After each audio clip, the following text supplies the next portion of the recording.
దేవుని బిడ్డలారా, చీకటిలో ఉన్నటువంటి మనల్ని ఆశ్చర్యకరమైనటువంటి వెలుగులోనికి మరి దేవుడు మనల్ని నడిపించినాడు. ఆయన రక్తం ద్వారా మనకు విమోచన కలగజేశాడు.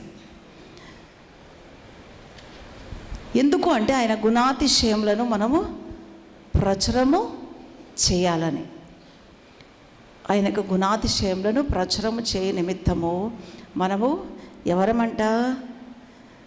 ఏర్పరచబడిన వంశము, ప్రత్యేకించబడినటువంటి వంశం. మన వంశాలన్నీ ఉండొచ్చండి. ఫలాని వంశానికి ఫలాని గోత్రానికి చెందిన వాళ్ళు అని అంటారు. మన గోత్రాలు మన వంశాలు వేరే ఉంటాయి, కానీ మనం ఇప్పుడంతా కూడా క్రీస్తు రక్తంలో కడగబడిన వాళ్ళమంతా కూడా ఏర్పరచబడిన వంశము. దేవుని నామానికి మహిమ కలుగును గాక. మనం ప్రత్యేకించబడిన వంశము, క్రీస్తు వంశం అండి మనమంతా కూడా. ఆ తర్వాత రెండవదిగా ఒక మాట అంటాడు, రాజులైన యాజక సమూహము. మనమంతా కూడా రాజులైన యాజక సమూహం. యాజకులు అంటే సేవకులు, ప్రత్యేకించబడిన వాళ్ళు. నిజంగా మనమంతా కూడా క్రీస్తు రక్తంలో కడగబడిన వాళ్ళము, యాజకులము. దేవుని బిడ్డలారా, కొంతమంది ఈ విషయాన్ని మర్చిపోయి జీవిస్తూ ఉంటారు. ఏదో 3 రోజులు ఉపవాసం ఉన్నాం, పాపాలు ఒప్పుకున్నాం, కన్నీరు గార్చినాం, దేవుడు పేరు పెట్టి పిలిచినాడు, ఇంకా అంతే, టికెట్ తీసుకున్నాం, చాలు. ఇంకా క్రమాలు, మనం ఏ విధంగా బ్రతకాలి, విశ్వాస జీవితం ఎలాగా ఉండాలి, దేవుణ్ణి హత్తుకొని ఎలాగా ఉండాలి, దేవుని పరిచర్య ఏ విధంగా చేయాలి, మరి సంఘ సహవాసాన్ని ఎట్లా హత్తుకొని ఉండాలి, ఇవన్నీ కూడా మర్చిపోయి జీవిస్తున్నటువంటి వాళ్ళు చాలామంది ఉన్నారు. దేవుని బిడ్డలారా, కొంతమంది బలహీనతలో పడిపోయిన వాళ్ళు కూడా ఉన్నారు. దేవుని బిడ్డలారా, మన 2 చేతులతో చేసినటువంటి ప్రతి పాపం నిమిత్తము, మన 2 కాళ్ళతో చేసినటువంటి ప్రతి పాపం నిమిత్తము, మన కళ్ళతో, మన శరీరంలోని ప్రతి అవయవం ద్వారా చేసినటువంటి ప్రతి పాపం నిమిత్తము యేసు ప్రభు కల్వరి శిలువలో రక్తం గార్చి ప్రాణం పెట్టాడు. మనమంతా కూడా ఈ అవయవాలు, మన దేహాన్ని, మన హృదయాన్ని అంతటిని కూడా ఆయన రక్తంలో కడిగి వేసుకున్నాం. మనం పరిశుద్ధ జనాంగము. అక్కడ చూస్తే పరిశుద్ధ జనము అని ఉంది. అక్కడ చీకటిలో నుంచి వెలుగులోనికి వచ్చినటువంటి మనము పరిశుద్ధ జనము, ఏర్పరచబడిన వంశము, దేవుని సొత్తు, ఆ తర్వాత రాజులైన యాజక సమూహము. మామూలు మనుషులు కాదండి. క్రీస్తు రక్తంలో కడగబడినటువంటి బిడ్డలమంతా కూడా మామూలు మనుషుల్లాగా బతికేస్తున్నారు చాలామంది. ఏదో ఆదివారం వస్తున్నాం, పోతున్నాం, పాటలు పాడుతున్నాం, వాళ్ళ కూడికలకు వెళ్తే వెళ్తాం, లేకపోతే లేదు. అన్ని కూడికలకు వస్తే వస్తాను, లేకపోతే లేదు. రక్షింపబడిన కొత్తలో మరి మంచిగా సాక్ష్యం చెప్తారు, ఆయా ప్రాంతాలు తిరుగుతారు, సేవకునితో హత్తుకొని ఉంటారు, పరిచర్యను హత్తుకొని ఉంటారు, ప్రతి కూడికకు హాజరవుతారు, ప్రభు భోజనం ఖచ్చితంగా తీసుకుంటారు. కానీ రాను ఏమైపోతుందంటే దేవుని బిడ్డలారా, మర్చిపోతారు వాళ్ళ స్థితిని. క్రీస్తు రక్తంలో కడగబడిన వాళ్ళము యాజకులం అనే విషయాన్ని చాలామంది మర్చిపోతున్నారు. దేవుని బిడ్డలారా, వెనకటి స్థితిలోనికి వెళ్ళిపోతున్నారు. మునుపటి ప్రార్థన జీవితం ఉండదు, మునుపటి వాక్య ధ్యానం ఉండదు, మునుపటి దేవుని స్తుతించడం ఉండదు. అన్నీ కూడా మర్చిపోయినటువంటి జీవితాలకు మరి దినము ఒక హెచ్చరికను దేవుడు దయచేస్తూ ఉన్నాడు. మనమంతా కూడా రాజులైన యాజక సమూహం. నేను పోయిన సంపూర్ణ రాత్రి ఉపవాస ప్రార్థనలో ఒక మాట చెప్పాను. చాలామంది ఆమెనంటే చేతులు ఎత్తారు, చప్పట్లు కొట్టారు. మన చేతులకు దేవుడు చాలా విలువ ఇచ్చాడు. దేవుని బిడ్డలారా, యాజకుల యొక్క చేతుల్లో దేవుడు చాలా మహిమను ఉంచాడు. ఆ రోజు అన్ని విషయాలు చెప్పలేకపోయినాను. దేవుని బిడ్డలారా, ఈ దినము కొన్ని విషయాలు మనం తెలుసుకుందాం. నిర్గమకాండము 9వ అధ్యాయము 10వ వచనం. కాబట్టి వారు ఆవపు బుగ్గి తీసుకుని వచ్చి ఫరో ఎదుట నిలిచిరి. మోషే ఆకాశం వైపు దాన్ని చల్లగానే అది మనుషులకును జంతువులకును పొక్కు దద్దురులాయను. దేవుని బిడ్డలారా, మోషే అంటే ఎంతమందికి తెలుసు కదా అందరికీ. మోషే భక్తుడు ఉన్నాడు, అహరోను భక్తుడు ఉన్నాడు, సేవకుడు మోషే, దైవచండైన మోషే ఫరో ఎదుట నిలిచి ఏం చేస్తున్నాడు? ఆకాశం వైపు దాన్ని చేతులతో ఏం చల్లాడు? ఆవపు బుగ్గి. ఆవపు బుగ్గి, ఆవపు పొడిని తీసి చల్లాడంట. చేతో చల్లితేనే మనుషులకి జంతువులకి అన్నిటికి కూడా ఏమైపోయిందంట దేవుని బిడ్డారా, దద్దుర్లు అయిపోయినాయంట. ఏంటిది అంటే ఆ చేతికి దేవుడు శక్తినిచ్చినాడు. దేవుని బిడ్డారా, మోషే దేవుని భక్తుడు, దైవచనుడు, మనం కూడా రాజులైన యాజక సమూహం. ఈ చేతుల్లో దేవుడు శక్తిని ఉంచినాడనే విషయం మర్చిపోవద్దండి ఎవరు కూడా. ఈ చేతులతో మళ్ళీ చాలామంది రక్షణ పొంది కూడా బీడీలు సిగరెట్లు తాగే వాళ్ళు ఉంటున్నారు. పాప పనులు చేసే వాళ్ళు చాలామంది ఉంటున్నారు. పవిత్రమైన చేతులండి, క్రీస్తు రక్తంలో కడగమన్న ఈ చేతుల ద్వారా మనం తప్పు చేయకూడదు. ఈ చేతుల్లో చాలా మహిమను ఉంచాడు దేవుడు. మనమంతా కూడా యాజకులము దేవుని బిడ్డారా. మోషే చూడండి, ఆవప్పుకి చల్లగానే పొక్కులు దద్దుర్లు రావడం ఏంటిది అసలు? ఇది చాలా విచిత్రమైనటువంటి విషయం దేవుని బిడ్డారా. నిర్గమకాండం 9వ అధ్యాయము 23వ మోషే తన కర్రను ఆకాశం వైపు ఎత్తినప్పుడు యెహోవా ఉరుములను వడగండ్లను కలగచేయగా పిడుగులు భూమి మీద పడుచుండెను. యెహోవా ఐగుప్తు దేశం మీద వడగండ్లు కురిపించెను. 33వ మోషే ఫరోను విడిచి ఆ పట్టణం నుండి బయలువెళ్ళి యెహోవా వైపు తన చేతులు ఎత్తినప్పుడు ఆ ఉరుములను వడగండ్లు నిలిచిపోయాను. వర్షం భూమి మీద కురియుట మానేను. కర్రతో చేతిని పైకి ఎత్తినప్పుడు దేవుని బిడ్డలారా వడగండ్లు కురిశాయి. మళ్ళా చేయి పైకి ఎత్తినప్పుడు దేవుని వైపు ఎత్తినప్పుడు దేవుని బిడ్డలారా వడగండ్లు, వర్షం అంతా కూడా నిలిచిపోయింది. చాలామంది చేతులు పైకెత్తడానికి కూడా సిగ్గుపడే వాళ్ళు ఉన్నారు. దేవుని వైపు మన చేతులు ఎత్తితే దేవుని మహిమను మనం చూస్తాము. దేవుని బిడ్డలారా, దేవుని నామానికి మహిమ కలుగును గాక. చూడండి, వర్షం ఆగిపోయింది, వడగండ్లు కురిసినాయి, వడగండ్లు ఆగిపోయినాయి. మోషే చేతులు పైకెత్తితే, చేతులు పైకెత్తడం అనేది మరి ఈ చేతుల్లో దేవుడు ఎంతో శక్తిని ఉంచాడు. దేవుని బిడ్డలారా, నిర్గమకాండం 10వ అధ్యాయం 22వ వచనం ఒకసారి చూద్దాం. 10వ అధ్యాయం 22వ వచనం, మోషే ఆకాశం వైపు తన చేయెత్తినప్పుడు ఐగుప్తు దేశం అంతయు 3 దినములు గాఢాంధకారమైను. దేవుని బిడ్డలారా, మోషే చేయి పైకెత్తగానే ఐగుప్తు దేశం అంతా కూడా చీకటైపోయిందంట. అంతటి మహిమను మనం కూడా చూడాలి దేవుని బిడ్డలారా. అంత శక్తిని మనం పొందుకోవాలి. మోషేకు దేవుడు అంత శక్తి ఇచ్చినాడు, ఆ చేయికి అంత మహిమ ఇచ్చినాడు. దేవుని బిడ్డలారా, మరి ఆ 3 దినములు ఒకరినొకడు కనుగొనలేదు, ఎవడునూ తానున్న చోటు నుండి లేవలేకపోయాను. అయినను ఇశ్రాయేలులకు అందరికీ వారి నివాసములలో వెలుగుండెను. చూడండి, అంత శక్తిని మనం చూస్తూ ఉన్నాము. తర్వాత నిర్గమకాండము 14వ అధ్యాయము 21వ వచనం, మోషే సముద్రం వైపు తన చేయి చాపగా ఆ రాత్రి అంతా ఈ బలమైన తూర్పు గాలి చేత సముద్రమును తొలగించి దాన్ని ఆరిన నేలగా చేసెను. దేవుని బిడ్డలారా, సముద్రం వైపు ఇట్లా చేయి చాపితేనే తూర్పు గాలి, బలమైన గాలి వచ్చిందంట. ఎర్ర సముద్రం అంతా కూడా 2గా విభజింపబడి ఆరిన నేల ఏర్పడిందంట. దేవుని బిడ్డలారా, చిన్న రోగం అసలు భయపడిపోతాం.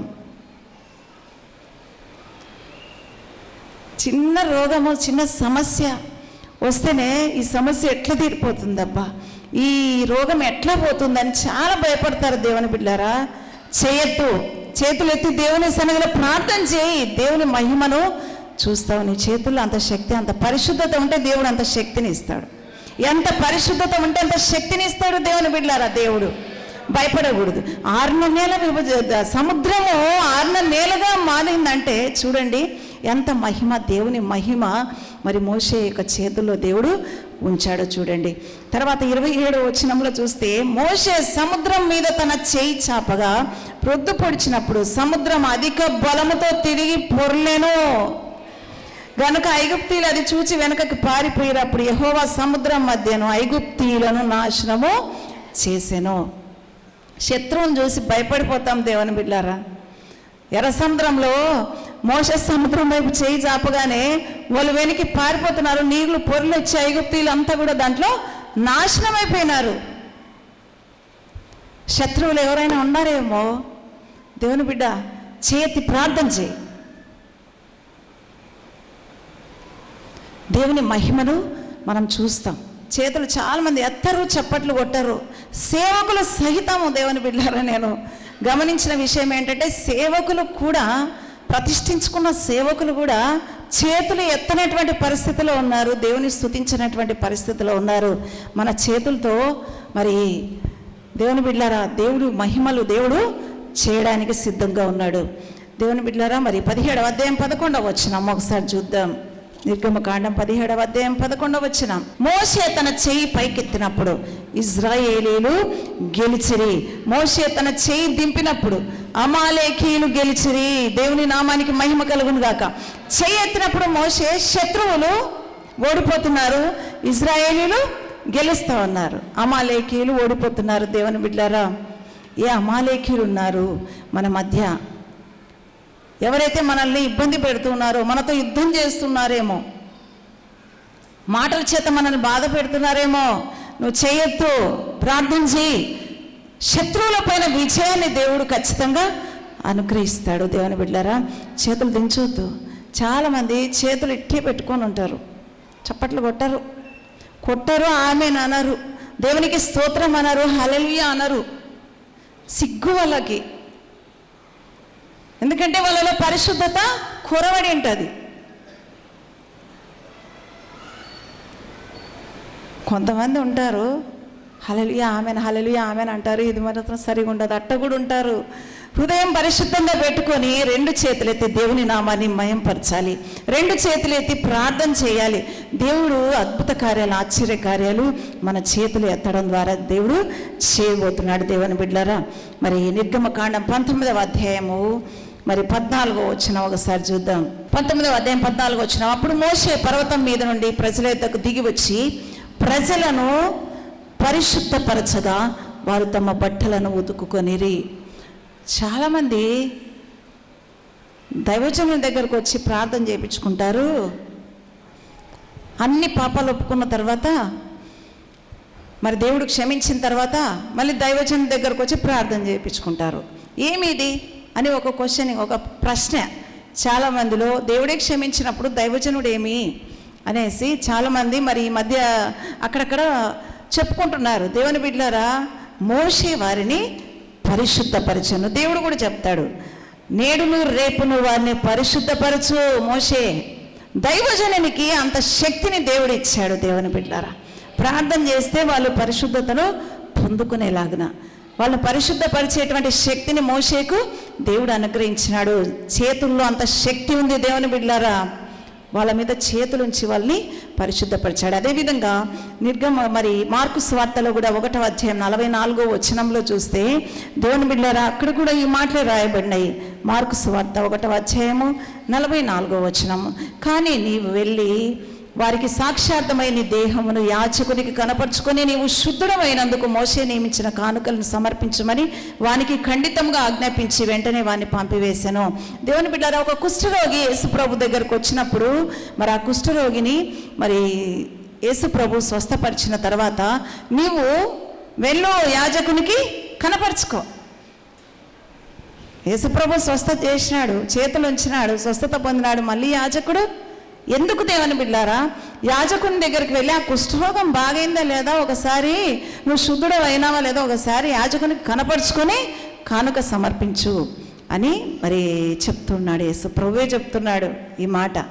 దేవుని బిడ్డలారా చేతుల్లో చాలా శక్తి ఉంది. యాజకుని యొక్క చేతుల్లో చాలామంది ఆషామాషిగా సాధారణంగా మరి విశ్వాస జీవితాన్ని కొనసాగిస్తూ ఉంటారు. దేవుని బిడ్డలారా పరిశుద్ధపరిచేటువంటి శక్తి యాజకులకు దేవుడు అనుగ్రహించినాడు. తర్వాత దేవుని బిడ్డలారా ఇంకొక మాట, నిర్గమకాండము 28వ అధ్యాయము 41వ వచనం ఒకసారి చూసుకుందాం. నీవు నీ సహోదరుడైన అహరోనుకును అతని కుమారులకును వాటిని తొలగింపవలెను. వారు నాకు యాజకులగునట్లు వారికి అభిషేకము చేసి వారిని ప్రతిష్ఠించి వారిని పరిశుద్ధపరచవలెను. దేవుడు మోషేకు చెప్తున్నాడు, అహరోనుకును అతని కుమారులకును వాళ్ళు నాకు యాజకులగునట్లుగా నువ్వు వాళ్ళని అభిషేకం చెయ్యి, అభిషేకించు, వాళ్ళని ప్రతిష్ఠించు అని చెప్తూ ఉన్నాడు. దేవుని బిడ్డలారా అభిషేకము ప్రతిష్ఠ, ఇతరులను అభిషేకం చేసేటువంటి శక్తి దేవుడు యాజకులకు ఇచ్చాడు.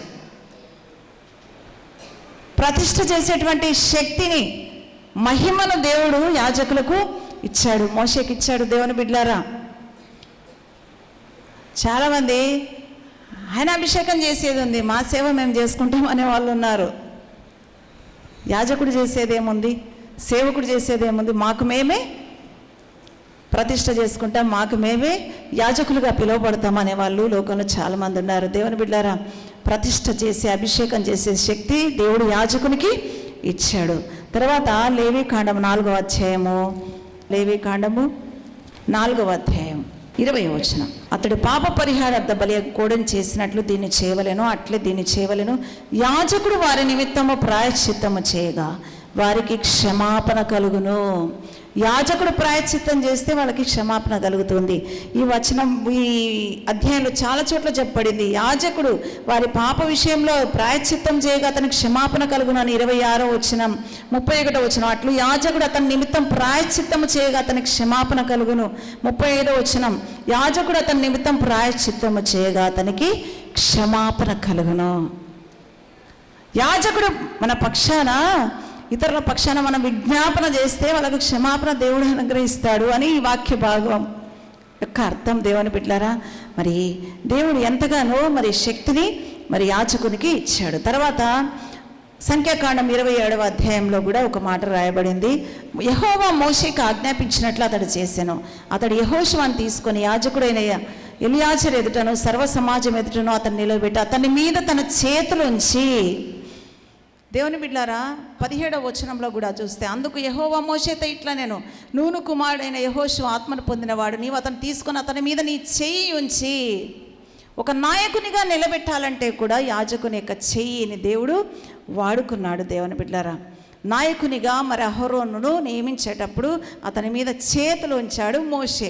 అంత శక్తిని దేవుడు అనుగ్రహించాడు. ద్వితీయోపదేశకాండం 34వ అధ్యాయంలో కూడా రాయబడింది. 9వ వచనం ఒకసారి చదువుకుందాం ఆ వాక్య భాగాన్ని. 34వ అధ్యాయము 9వ వచనం. మోషే తన చేతులను నూను కుమారుడైన యెహోషువ మీద ఉంచి ఉండెను గనుక అతడు జ్ఞానాత్మ పూర్ణుడాయెను.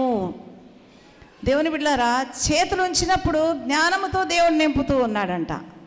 మోషే అహరోను మీద చేయి ఉంచినప్పుడు జ్ఞానాత్మతో దేవుడు అతన్ని నింపినట్లుగా చూస్తున్నాం.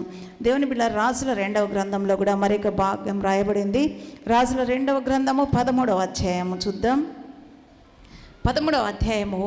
ఇక్కడ ఎలీషా భక్తునికి మరణకరమైన రోగం వచ్చింది. దేవుని బిడ్డలారా, వచ్చిన తర్వాత మరి ఇశ్రాయేలు రాజైన యెహోయాషు అతనితో మాట్లాడుతున్నాడు. కన్నీరు విడుచుచు నా తండ్రి, 14వ వచనం చూద్దాం. నా తండ్రి, ఇశ్రాయేలు వారికి రథమును రౌతులను నీవే అని ఏడ్చాను. అందుకు ఎలీషా, నువ్వు వెంటిని బాణంలను తీసుకోమని అతనితో చెప్పగా అతడు వెంటిని బాణంలను తీసుకొనేను. నీ చెయ్యి వెంటి మీద ఉంచమని అతడు ఇశ్రాయేలు రాజుతో చెప్పగా అతడు తన చెయ్యి వెంటి మీద ఉంచినప్పుడు ఎలీషా తన చేతులను రాజు చేతుల మీద వేసి, దేవుని బిడ్డలారా, నువ్వు బాణాలు తీసుకో, ఆ విల్లు తీసుకో, బాణం కొట్టు, ఆ కిటికీ తెరువు అని చెప్పొచ్చు. వింటిని ఆ బాణాన్ని వదులు, నువ్వు విల్లుతో ఆ బాణాన్ని వదులు అని చెప్పొచ్చు. ఈ విధంగా దేవుడు మరి అక్కడ చూసినట్టయితే ముందు భాగంలో తూర్పు వైపున ఉన్న కిటికీని విప్పమని చెప్పగా అతడు విప్పినప్పుడు ఎలీషా బాణం వేయమని చెప్పగా అతడు బాణం వేశాను. అతడు, ఇది యెహోవా రక్షణ బాణము, సిరియన్ల చేతిలో నుండి మిమ్మల్ని రక్షించు బాణము, సిరియన్లు నాశనమగునట్లు నీవు అఫేకులో వారిని హతం చేయదు అని చెప్పి బాణములను పట్టుకోమనగా అతడు పట్టుకొనేను. అంతటా అతడు ఇశ్రాయేల్ రాజుతో నేలను కొట్టుమన్నప్పుడు అతడు 3 మారు కొట్టి మానేను. అందు నిమిత్తం దైవజనుడు అతని మీద కోపగించి, నీవు 5 మార్లైనా 6 మార్లైనా కొట్టిన ఎడల సిరియన్లు నాశనమగు వరకు నీవు వారిని హతం చేసి ఎందు, అయితే ఇప్పుడు 3 మారు మాత్రమే సిరియన్లను ఓడించేదవని చెప్పాను. ఓన్లీ అక్కడ రాజును మాత్రమే విల్లు పట్టుకొని బాణాలు కొట్టు, నీ చేత్తో వెంటిని పట్టుకో అని చెప్పలేదు. ఆ రాజు చేతుల మీద ఎలీషా భక్తుడు దైవజనుడు చేతులు వేసినాడు. ఎంత శక్తి చూడండి, చేతులు వేసి ఇప్పుడు బాణాలు నోదులు అన్నాడు. మరి 3 సార్లు బాణాలు వేశాడు. 3 సార్లు మాత్రమే నువ్వు శత్రువు పైన విజయము పొందుకుంటావు. అంటే ఒక రాజు శత్రువుల పైన విజయం పొందుకోవాలంటే ఆ రాజు చేతుల పైన ఎవరు చేతులు వేశారు? దేవుని బిడ్డలారా, యాజకుడు దైవజనుడు చేతులు వేశాడు. ఎంత శక్తిని ఇచ్చినాడు దేవుని బిడ్డలారా. విజయము పొందుకోవాలంటే కూడా మరి దైవజనుడు యాజకుల యొక్క చేతులకు దేవుడు అంత శక్తిని ఇచ్చాడు. తర్వాత యెహోషువ గ్రంథము 3వ అధ్యాయము 13వ వచనం ఒకసారి చదువుకుందాం. యెహోషువ గ్రంథం 3వ అధ్యాయము 13వ వచనం. సర్వలోకనాథుడగు యెహోవా నిబంధన మందసమును మోయి యాజకుల అరకాళ్ళు యోర్దాను నీళ్లను ముట్టగానే, యోర్దాను నీళ్ళు అనగా ఎగువ నుండి పారు నీళ్లు ఆపబడి ఏకరాశిగా నిలుచును. దేవుని నామానికి మహిమ కలుగును గాక. యోర్దాను అడ్డంగా వచ్చింది ఇశ్రాయేలులకు. ఆ సమయంలో యాజకులు, దేవుని బిడ్డలారా, ఆ యోర్దాను నీళ్ళపైన వాళ్ళ కాళ్ళు మోపగానే యోర్దాను నీళ్ళన్నీ కూడా ఏకరాశిగా ఒక చోట నిలబడిపోయినాయి. యోర్దాన్ను వాళ్ళు చక్కగా దాటిపోయారు. యోర్దాన్ నదిని వాళ్ళ కాళ్ళలో, యాజకుల కాళ్ళలో కూడా శక్తి ఉంది. దేవుని బిడ్డలారా, శక్తి ఉంచాడు దేవుడు. వాళ్ళ అరికాళ్ళు నీళ్ళని తాకగానే నీళ్ళని ఏకరాశిగా నిలబడిపోయినాయంట. ఎంత శక్తి! ఎప్పుడైనా ఆలోచన చేసినారా ఈ విషయము? చేతుల్లో అంత శక్తిని, మహిమను ఉంచాడు యాజకుల చేతుల్లో. యాజకుల యొక్క కాళ్ళలో, అరికాళ్ళలో కూడా అంత శక్తిని దేవుడు ఉంచాడు. కాళ్ళు పరిగెత్తుతున్నాయేమో దేవుని బిడ్డ, నీ కాళ్ళను అపవిత్రం చేసుకుంటున్నావేమో. నువ్వు అడుగుపెట్టిన ప్రతి స్థలం పరిశుద్ధపరచబడాలి, అక్కడ అద్భుతం జరగాల. యాజకుల అరికాళ్ళు ఆ నీళ్ళను తాకగానే ఆ నీళ్ళన్నీ ఏకరాశిగా నిలబడిపోయినాయంట. 6 నెలల పైన ఇశ్రాయేలు యోర్దాను నదిని దాటారంట. ఎంత అద్భుతాన్ని దేవుడు చేశాడు. దేవుని బిడ్డలారా, మరి కొత్త నిబంధన గ్రంథంలో ఒక వ్యక్తి ఉన్నాడు. మరి అపోస్తల కార్యముల గ్రంథం 10వ అధ్యాయంలో కొర్నేలి అనేటువంటి భక్తిపరుడు ఉన్నాడు. ఆ భక్తిపరుడికి దేవుడు ఒక మాట తెలియజేశాడు. నీవు మరి ఒక దైవజనుడు ఉన్నాడు, అతన్ని పిలిపించుకో, నీ ఇంటి దగ్గరికి పిలిపించుకో అంటే మరి వెళ్ళి ఒక 2 పంపించి పిలిపించుకుంటాడు కొర్నేలి. ఆ తర్వాత 25వ వచనంలో ఒకసారి చూద్దాం. పేతురు లోపలికి రాగా కొర్నేలి అతన్ని ఎదుర్కొని అతని పాదముల మీద పడి నమస్కారం చేసెను. దేవుని బిడ్డలారా, అక్కడ జరిగిన అద్భుతం ఏంటి అంటే, కొర్నేలి ఇంటి వారికి రక్షణ దొరికింది. పేతురు ఆ ఇంట్లో కాలు మోపగానే ఆ ఇంటి వారికి అందరికీ రక్షణ వచ్చింది. పరిశుద్ధాత్ముడు అక్కడ దిగాడు. దేవుని బిడ్డలారా, దేవుని నామానికి మహిమ కలుగును గాక. నువ్వు వెళ్ళిన ప్రతి చోట రక్షింపబడాలి ఆత్మలు. నువ్వు కాలు మోపిన ప్రతి చోట ఆత్మలు రక్షింపబడాలి, ఇండ్లు రక్షింపబడాలి, కుటుంబాలు రక్షింపబడాలి. ఆ శక్తిని ఇచ్చినాడు దేవుడు. ఆ శక్తిని వృధా చేసుకోకూడదని దేవుడు ఇది నాన్న తెలియజేస్తున్నాడు. దేవుని బిడ్డలారా, యాజకులు, ప్రతిష్ఠించుకున్న వాళ్ళు, సేవకులు అంత శక్తిని పొందుకోవాలా. నువ్వు కాలు మోపిన ప్రతి చోట పరిశుద్ధాత్ముడు దిగాల. దేవుని బిడ్డ, నీ కాళ్ళలో, చేతుల్లో దేవుడు అంత శక్తిని ఉంచినాడు. క్రీస్తు రక్తంలో కడగబడినటువంటి బిడ్డలు, రాసులేని యాజక సమూహము, మామూలు మనుషులం కాదు. దేవుని బిడ్డలారా, మనము ఎంతోమంది ఇంటికి నువ్వు వెళ్తుంటావో ఆత్మల రక్షణ పొందుతున్నాయా? ప్రార్థన చేస్తుంటావు, ఇంట్లో ప్రార్థన చేస్తుంటావు, ఇంట్లో చాలామంది రక్షణ లేని వాళ్ళు ఉన్నారు. ప్రభువా, మరి పేతురు ఆ ఇంటికి వెళ్ళినప్పుడు, కొర్నేలి ఇంటికి వెళ్ళినప్పుడు, ఆ కొర్నేలి కుటుంబం అంతా కూడా రక్షణ పొందింది కదా. ప్రభువా, నా కుటుంబం రక్షణ పొందాలి ప్రభువా. మోకాళ్ళపైన ఉండి ప్రార్థన చేయి దేవుని బిడ్డ, నీ ఇంటి వారికి రక్షణ వస్తుంది. నువ్వు వెళ్ళిన ఇంటి వారికి కూడా, నువ్వు ఎక్కడైతే పాదం పెడతావో మరి ఆ ఇంటి వారికి కూడా రక్షణ వస్తుంది. అటువంటి శక్తిని, అభిషేకాన్ని దేవుడు నీకు ఇస్తాడు పరిశుద్ధతను కాపాడుకుంటే. దేవుని బిడ్డలారా, మరి కీర్తనల గ్రంథంలో ఒక మాట రాయబడింది, 34వ అధ్యాయము 5వ వచనం. వారు ఆయన తట్టు చూడగా వారికి వెలుగు కలిగెను, వారి ముఖములు ఎన్నడూనూ లజ్జింపకపోవును. వారు ఆయన తట్టు చూడగా వారికి వెలుగు కలిగిందంట. దేవుని తట్టు మనం చూస్తే మన జీవితాలకు వెలుగు కలుగుతుంది. కానీ పరిశుద్ధ గ్రంథంలో నిజంగా ఆయన తట్టు మనం చూస్తే మన జీవితాలు వెలిగించబడినాయా లేదా? ఆయన సిలువ వైపు చూసి ప్రతి పాపాన్ని ఒప్పుకున్నప్పుడు మన జీవితాల్లో వెలుగుతో నింపబడినాయి. దేవుని బిడ్డలారా, మరి దేవుని యొక్క వాక్యంలో చూద్దాం. అపోస్తల కార్యముల గ్రంథంలో 3వ అధ్యాయము. మరి ఇక్కడ ఒక దేవాలయం ఉంది. ఆ దేవాలయం దగ్గర మరి ఒక కుంటివాడైన మనుష్యుడు ఉన్నాడు, భిక్షం అడుక్కుంటూ ఉన్నాడు. అక్కడ పేతురు, యోహానులు దేవాలయంలోనికి వెళ్ళబోతూ ఉండగా అక్కడ ఒక సంఘటన జరిగింది. దేవుని బిడ్డలారా, 3వ వచనం. పేతురును, యోహాను దేవాలయంలో ప్రవేశింపబోనప్పుడు వాడు చూచి భిక్షం అడగగా పేతురును, యోహాను వారిని తేరి చూచి మా తట్టు చూడుమనిరి. దేవుని నామానికి మహిమ కలుగును గాక. మా తట్టు చూడయ్యా అన్నారు. ఎందుకు చూడమన్నారు? మా తట్టు, యేసయ్య తట్టు చూడమన్నారు. మా తట్టు చూడుము. అనగానే ఆ భిక్షకుడు ఏమనుకున్నాడు, వారి యొద్ద ఏమైనా దొరుకునని కనిపెట్టుచు వారి యందు లక్ష్యం ఉంచెను. అంతటా పేతురు, వెండి బంగారంలో నా యొద్ద లేవు, కానీ నాకు కలిగినదే నీకు ఇచ్చుచున్నాను. నజరేయుడైన యేసుక్రీస్తు నామమున నడువుమని చెప్పి వాని కుడి చేయి పట్టుకొని లేవనెత్తెను. వెంటనే వాని పాదములను చీలమండలను బలము పొందెను. దేవుని నామానికి మహిమ కలుగును గాక. కుంటి భిక్షకుడు, దేవుని బిడ్డలారా, దైవజనుల వైపు చూశాడు. వాళ్ళు చేయి పట్టుకొని పైకి లేపారు. దేవుని బిడ్డలు, ఎంత అద్భుతం జరిగింది, స్వస్థతలు జరిగాయి. దేవుని బిడ్డలు, ఎంతమందిని చేయి పట్టుకొని లేపుతున్నాను. క్రీస్తు రక్తంలో కడగబడినటువంటి బిడ్డల యొక్క ముఖాలు చూడగానే స్వస్థతలు జరగాలి. దేవుని బిడ్డలారా, మా తట్టు చూడమంటున్నారు దైవజనులు. అక్కడ కుంటి భిక్షకుడు వాళ్ళ వైపు చూడగానే, చేయి పట్టుకొని లేపగానే వానికి స్వస్థత కలిగింది. మన ముఖాలు చూస్తే ముఖం ఇడ్చుకొని పోయే వాళ్ళు చాలామంది ఉన్నారేమో. వెలుగు వెలుగు స్వస్థత అద్భుతం జరగాలి మన ముఖం చూడగానే. క్రీస్తు రక్తంలో కడగబడిన వారము, రాజులైన యాజక సమూహము. దేవుని బిడ్డలారా, పరిశుద్ధతను కాపాడుకుంటే దేవుడు అటువంటి శక్తిని ఇస్తాడు. మన ముఖంలో అంత శక్తిని పెడతాడు, మన చేతుల్లో అంత శక్తిని పెడతాడు, మన కాళ్ళలో అంత మహిమను దేవుడు ఉంచుతాడు. దేవుని బిడ్డలారా, అద్భుత కార్యాలు, ఆశ్చర్య కార్యాలు జరుగుతాయి. నీ ముఖం చూడగానే నీ భర్తకు, చీకటిలో ఉన్నటువంటి నీ భర్తకు వెలుగు కలుగుతుంది. నీ ముఖము చూడగానే, దేవుని బిడ్డ, నీ ముఖము చూడగానే నీ భార్యకు, చీకటిలో ఉన్నటువంటి నీ భార్యకు వెలుగు కలగాలి. నీ పిల్లలకు జీవితాల్లో వెలుగు కలగాలి.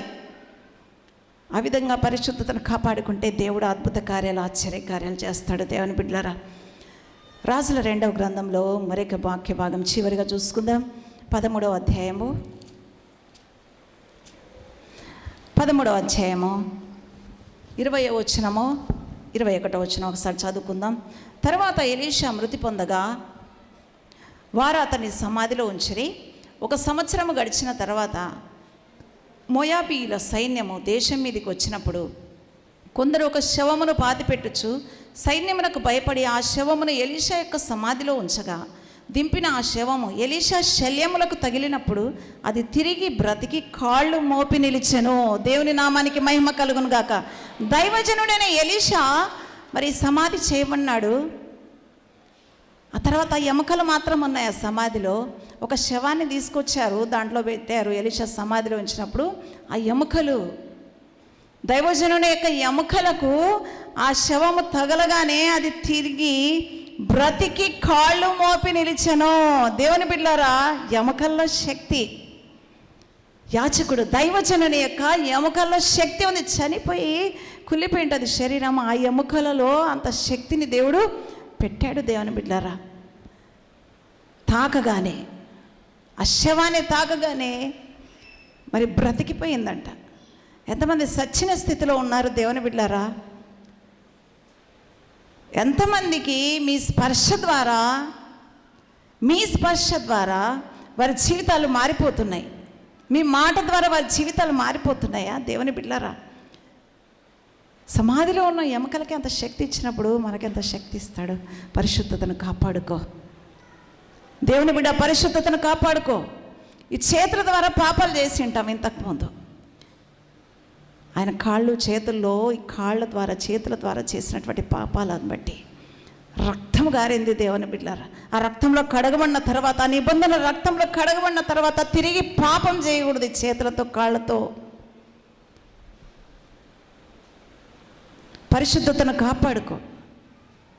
విశ్వాస జీవితాన్ని కాపాడుకో. దేవుడు నీ చేతుల్లో, మన చేతుల్లో, మన యొక్క కాళ్ళలో, మన ముఖములో, మన ఎముకల్లో అంత శక్తిని ఉంచుతాడు. దేవుని నామానికి మహిమ కలుగును గాక. అద్భుతాలు జరుగుతాయి, ఆశ్చర్య కార్యాలు జరుగుతాయి. దేవుని బిడ్డ, మన శరీర అవయవాల్లో దేవుడు ఇంత శక్తిని ఉంచాడు. మన ఆత్మను వెలిగించినటువంటి దేవుడు. దేవుని బిడ్డ, మరి నీ మాటలో కూడా శక్తిని ఉంచాడు. మన మాటల్లో కూడా శక్తి ఉంది. దేవుని బిడ్డలారా, సరి చేసుకో, హృదయాలను పరిశీలన చేసుకొని పరిశుద్ధతను కాపాడుకో. అయ్యా, నాకు అటువంటి శక్తి నీవు ప్రభా. మోషే దైవజనునికి ఎంత శక్తిని ఇచ్చినావో నాయన. నీ రక్తంలో కడగబడిన నేను రాజులైన యాజక సమూహం అన్నావు అయ్యా. ఒక యాజకునిగా, యాజకురాలిగా నాకు ఆ శక్తి ఇవ్వు ప్రభా అని మరి ప్రార్థన చేసుకుందాం. తీర్మానం చేసుకోండి దేవుని బిడ్డలారా. ఒకసారి మోకరిద్దాం ప్రభు సన్నిధిలో.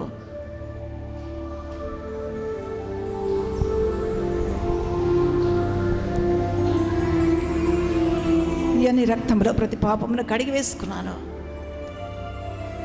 పరిశుద్ధపరుచుకున్న తర్వాత తిరిగి అయ్యా నీకు విరోధంగా నేను ప్రవర్తిస్తున్నామనేమో నాయన మరొకసారి హెచ్చరిక చేసిన తండ్రి, ఇది నేను తీర్మానం చేసుకుంటున్నానయ్యా.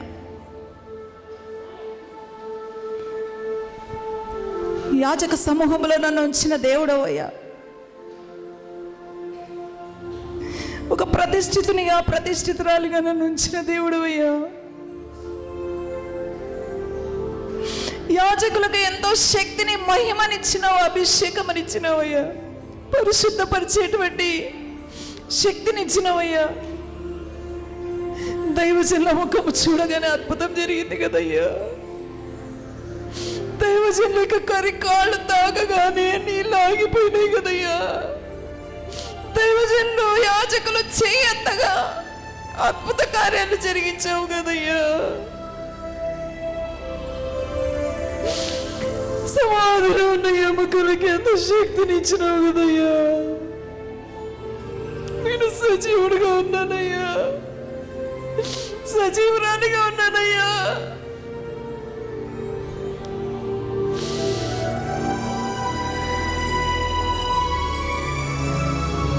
అననీయ చేతులుంచగానే పోలుకు పొరల వంటి రాలిపోయే దృష్టి కలిగింది కదయ్యా. నీ రక్తంలో కడగబడ్డానయ్యా. నేను యాజకుని, యాజకురాలిని, పరిశుద్ధ జనాంగములను నుంచినవయ్యా. పరిశుద్ధతను కాపాడుకుని నాయనా నీవిచ్చే శక్తిని పొందుకుని కృపను దయచేయమని ప్రభు సన్నిధానంలో మొరపెట్టుకోండి దేవుని బిడ్డలారా. ఈ కాళ్ళతో, చేతులతో పాపం చేయకుండా బలహీనతలో పడిపోవద్దు.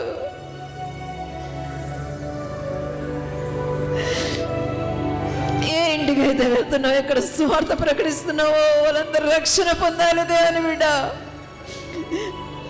మీరు పాదం మిడిన చోట పరిశుద్ధాత్మ శక్తి దిగాలి. అక్కడ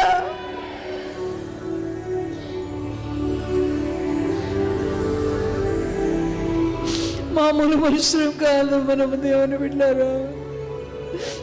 అమూల్యమైన, శక్తివంతమైన అభిషేకముతో నిండిన పరిశుద్ధమైన రక్తము చేత కడగబడిన వారు.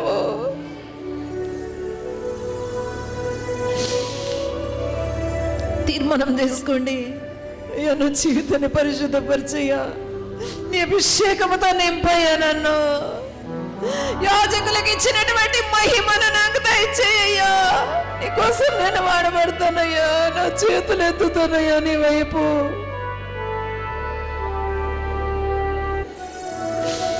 తీర్మానం తీసుకుని దేవుని బిడ్డ, దేవుని మహిమను ఈ రాత్రి ప్రతి ఒక్క బిడ్డ చూడాలి. నీ యొక్క చేతులు మామూలు కాదు, నీ ఎముకలు మామూలు కాదు. అది పరిశుద్ధమైన రక్తంలో కడగబడిన వారము.